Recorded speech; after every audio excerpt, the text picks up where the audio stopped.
Welcome, Mr. James Sisco, for this short interview. Thank you. First of all, in your panel, there was a heated debate and discussions between you and your colleagues about what's the best solution for the Palestine and Israel crisis. So I would like to know your perspective.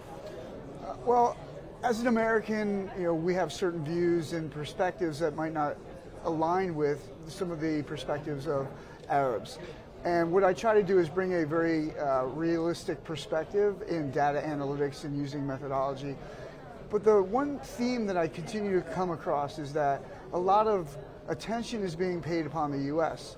And what I said in the panel discussion was, this is an Arab problem, and all conflict is local, just like all politics is local. And having the U.S. being a major player, influencer in trying to find a resolution, in my opinion, won't work. This really needs to be a regional solution. And if we look at some of the actors who are involved in Egypt, in Syria, in Iraq, and look at their contributions, but yet the Americans are criticized because we're not providing enough aid quickly enough, or this humanitarian crisis. And why is it the United States' problem to solve, where we look towards regional stakeholders and partners to provide more insights and guidance?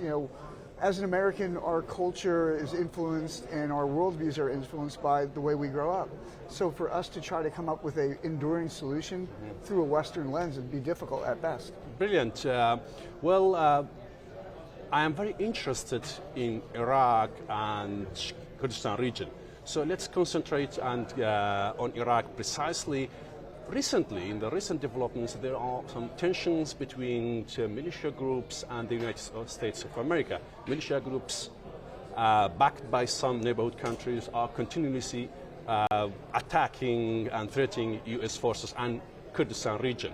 Now there is lots of discussions among political parties in the parliament. They ask for the withdrawal of the American forces. You know very well that the American forces were invited in 2014 to help the Iraqi forces to fight ISIS. So do you think Iraq can protect itself when the United States leaves here? I would say that, yes, they've already demonstrated that they can protect themselves, and the majority of U.S. troops have already departed the country. So the security environment is, and the future of the security for Iraq is incumbent upon the Iraqi government and the security forces. One of the things that troubles me in looking at the provincial council elections that just occurred and the upcoming elections is the move away from the United States and more embracing Iran and having that influence, especially with the elections. So there's a political element to this that nobody wants to talk about. If Iraq moves more to a relationship with Iran, of course the United States is going to pull away. So it's counterintuitive, but I really believe that the Iraqi government, and I know they need to play both sides of the fence, but they really should understand the consequences of moving and aligning more with Iran. Don't you think that's problematic because there is no consent between or agreement between Iraqi political parties? For example, the Kurdish people, Kurdistan region, is against that idea, and some Sunnis as well. Don't you think that abandoning Iraq or leaving Iraq will be problematic for Iraq, for the future and security and stability of Iraq? I mean, going back to what I said earlier, is it the United States' problem to try to solve all of the regional conflicts? I understand through military actions, through its international actions, it can have an influence, but that influence is really limited in some ways. Personally, if I was in charge, would I leave Iraq? No, because the investment that we made is too great to leave over the 20 years. I personally had, through my time in the military, fought in Desert Storm in Kuwait, and then I had 3 tours in Afghanistan. So I'm familiar, and I did a couple of tours in Iraq. So I'm familiar with it, and I'm invested personally, so I don't think we should leave, but we need to be very judicious in what resources we allocate in the future. I'm trying to be precise here, and I would like to hear an honest answer. Do you think that the United States of America will leave Iraq under pressure or political pressure?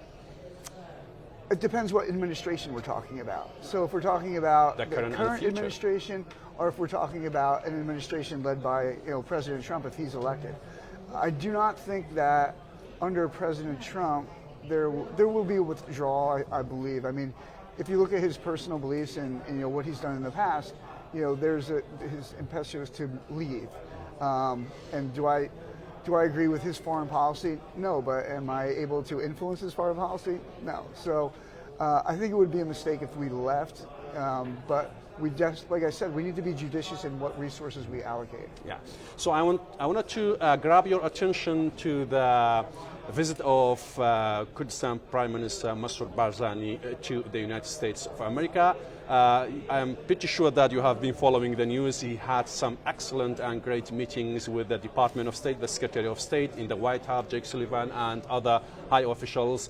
Well, the summary of the all meetings was that there was a particular message that the United States wanted to express to the entire Iraq and Middle East, which was, we are, as the United States of America, support a resilient, strong Kurdistan region as a part of the Iraqi federal state. How do you read that message? So I've done a lot of work looking at Kurdistan, and I've looked at the PUK, and I've actually met with Qubad Talabani when he was in the United States. So my perspectives are maybe a little different. When any representative, whether if they're the PUK or KDP, and they meet with representatives at State Department, it's their agenda they're trying to achieve. Whether that's if we look at the fissures that are happening within the Kurdistan parties and the fight for power and struggle for supremacy, that message saying that we're going to support one element over another, I think is wrong. I think the United States should really focus on supporting Kurdistan and not looking at supporting one particular party over another. I believe that Kurdistan should be an independent state, but within Iraq, it's still under Iraq, even though it has its own parliament and government. Yeah. And so what is going to come out of those meetings, it will be continued U.S. support for Kurdistan, and hopefully not over one party over another. Yeah. My final question is about a statement from the Department of State and the speech of Secretary of State, Mr. Blinken, which said our partnership and alliance is based on mutual interests, shared values, and shared history of sacrifice. This is something big for us. So do you think that Kurdistan region is a vital ally for the United States of America in this region? Honestly, no. And here's why. I mean, if you look at it from a military perspective, or you look at it from an economic perspective, from what lens are we going to view that, which is say that they're going to be a critical ally. Plus, you have the issues with Kurdistan, with Turkey, and other regional actors. Is this going to be a settlement where they have their own autonomous zone? So it's really difficult to sit there and answer that question by saying, are they a key strategic ally in the region? I mean, look at the U.S. relationships with Iran, with Iraq, with Kurdistan. I mean, I would argue that most of those are critical, which one over the others. But based upon just the facts on economics, military, and things like that, I would say that it's not one of the key critical alliances. But maybe one of the important allies. It's very important, yes, very important, don't get me wrong, but is it critical? No, but is it very important? Yeah, because as I was trying to say in the panel discussion, any enduring solution has to incorporate those key stakeholders, and Kurdistan is a key stakeholder. It's a key stakeholder for the United States of America. And in the region, regionally and internationally. Yeah. Thank you very much, Mr. James Sisco, for this. Thank you very much. All right. Thank you.